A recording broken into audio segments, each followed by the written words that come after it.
Тоест има надежда. Има надежда, да. Гениталният херпес е доста често срещано заболяване, макар че е скрито за обществото, е един вид скрито, но практически се среща доста често. Когато има външна изява, външни ранички, външни клинични симптоми, пациентът да бъде насочен към дерматовенеролог. Той не излиза. Той си стои за цял живот в организма и затова в момента по света не спира да се търсят нови формули, нови медикаменти за по-бързо действие, за стопиране на симптомите и за минимизиране на тези рецидиви, така че да може човек да се чувства комфортно, да бъде спокоен със себе си. Нов антивирусен медикамент, който да има ново действие, нов механизъм на действие. Забременяването. Какви са рисковете? Има ли такива? Може ли една жена, която има на такъв упорит генитален херпес, да забременее? Има ли риск за детето при раждането или и по време на бременността? Може ли да ни разкажете малко повече за това?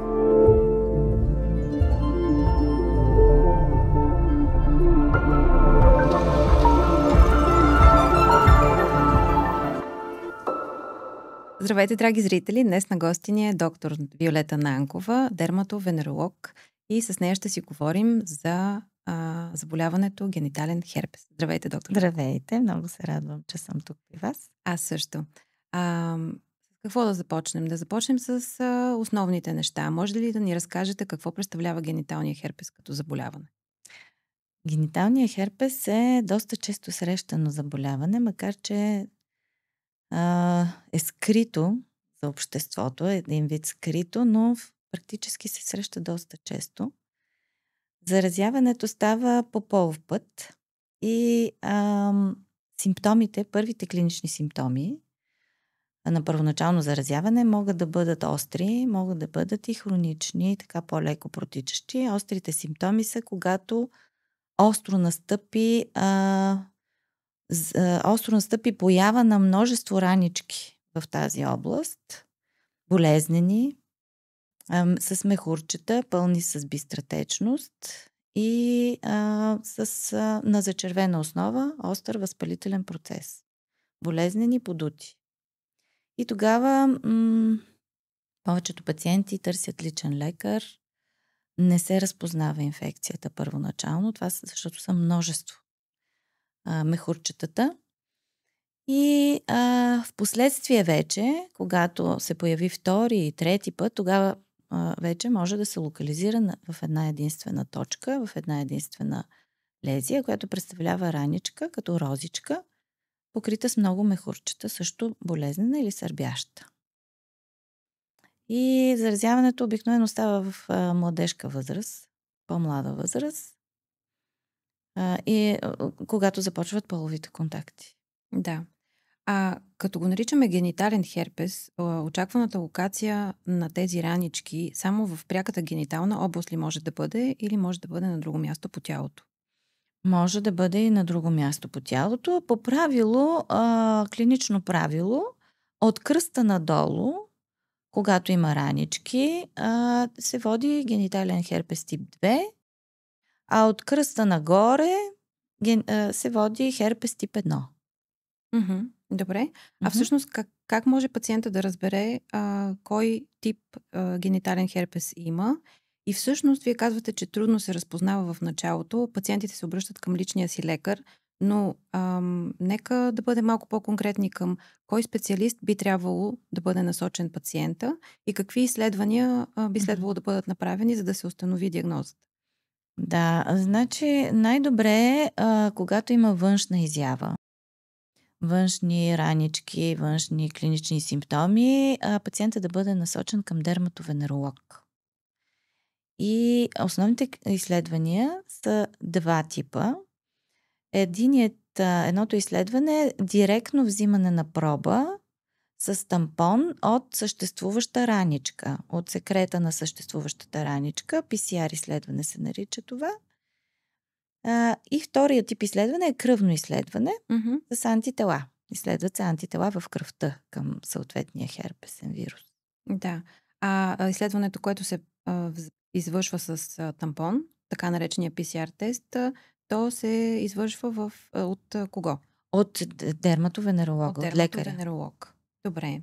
Uh-huh. Тоест, да обобщим до сега казаното, пациент има симптом, има мехурче някъде по тялото си от кръста надолу. Отива при личния си лекар или ако вече е слушал нашия подкаст и е информиран добре, отива при дерматовенеролог. Дерматовенеролога преценява какво изследване да бъде направено, за да се постави категоричната диагноза и след това преценява какво лечение да бъде предписано. Извършено, да. Значи, когато имаме раничка, най-добре е да се вземе изследване от самата нея, от секрет от раничката. Това е най-достоверното изследване. Да. Ако вече е преминал обаче обрива или преминала инфекцията и пациента вече идва при нас с преминала инфекция, тогава се взима кръв. И тогава се разбира по съществуващите антитела IgG и IgM, дали е преминала инфекцията или дали в момента има съществуваща такава и така. Да се ориентираме. Тоест да разбираме, че заболяването може да има характер на често повтарящо се, с чести епизоди или с редки епизоди. Да. Ами при някои пациенти епизодите са доста чести. Това зависи вече от имунитета на самия индивид. При някои пациенти се повтарят всеки месец. При други пациенти веднъж на 3-4 месеца. Има такива, които веднъж на 2-3 години имат повтарящ се епизод, но това си е абсолютно индивидуално. Не може да се прецени при кой пациент как ще се прояви заболяването. Да. Но веднъж влезе ли в организма този херпесен вирус, дали ще е тип 1 или тип 2, няма значение, той не излиза.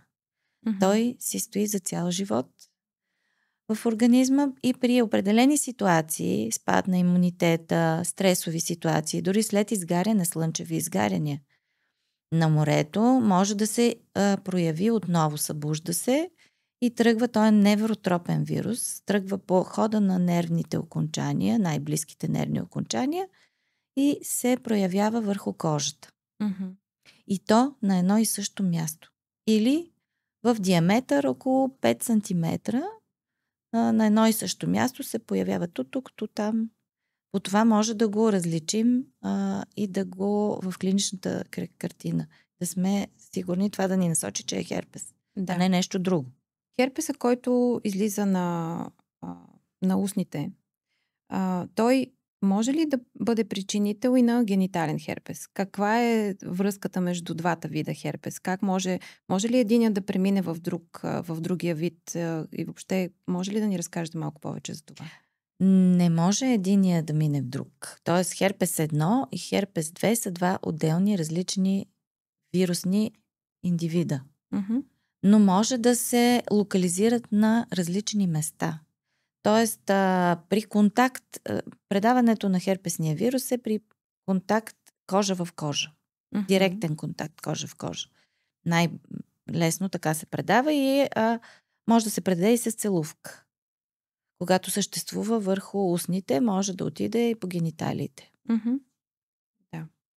При такъв контакт. Но единия в другия херпес не може да се превърнат. Да, но може да има и двата типа. Да, един човек може да има и двата типа. В гениталната зона и не само в гениталната зона. Един и същи индивид може да има херпес тип 1 на устните и херпес тип 2 на гениталиите. Да. Може да носи и двата вируса. А всъщност вие като казвате заразяването трябва да е кожа в кожа, това означава ли, че заразяване не може да се случи чрез повърхности, на които вирус е отделен поради някаква причина, да кажем обществени... Туалетни, да. Обществени, съблекални, например. Съблекални, басейни и така нататък. Много рядко, изключително рядко може да стане това, ако самият индивид, който е в момента с лезия, с раничка,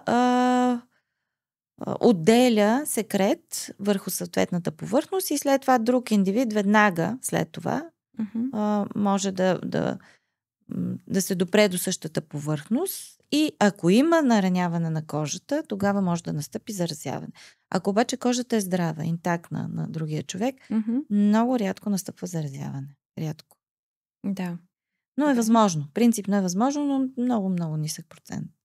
Да. Така че хигиената е много важна в тези случаи. Да се спазва.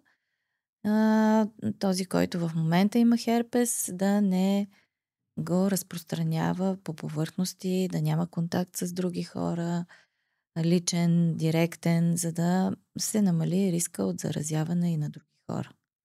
Здрави хора. Да. Това вече влиза и в графа превенция. Превенция, да. Тя превенцията е с цел въобще да не се заразяваме с вируса. Да ограничим разпространяването на вируса. Да ограничим разпространяването, да се заразим първоначално, както и разпространяването на вече заразен човек. Да. Добре. А всъщност, след като бъде установена диагнозата, както вече описахме чрез преглед, изследване, какво следва, какви са следващите стъпки? Какво е лечението на установен генитален херпес тип 2? Класическото лечение, известно до момента, е с противовирусни препарати. Две групи препарати се ползват. Едните са противовирусни, другите са имуностимулатори. И може да се съчетават двете групи, може да се изписват по-отделно и локални средства.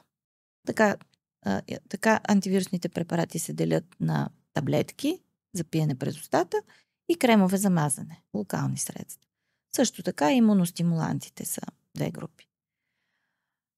Това са основните известни до момента.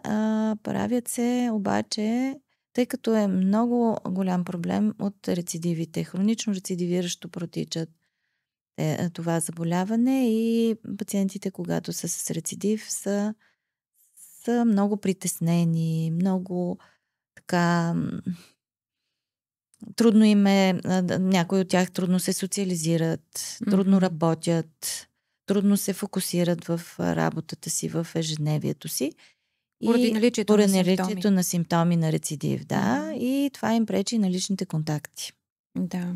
И затова в момента по света не спират да се търсят нови формули, нови медикаменти за по-бързо действие, за стопиране на симптомите и за минимизиране на тези рецидиви. Така че да може човек да се чувства комфортно, да бъде спокоен със себе си и със здравето си. И това са вниманието ни е насочено към два вида продукти.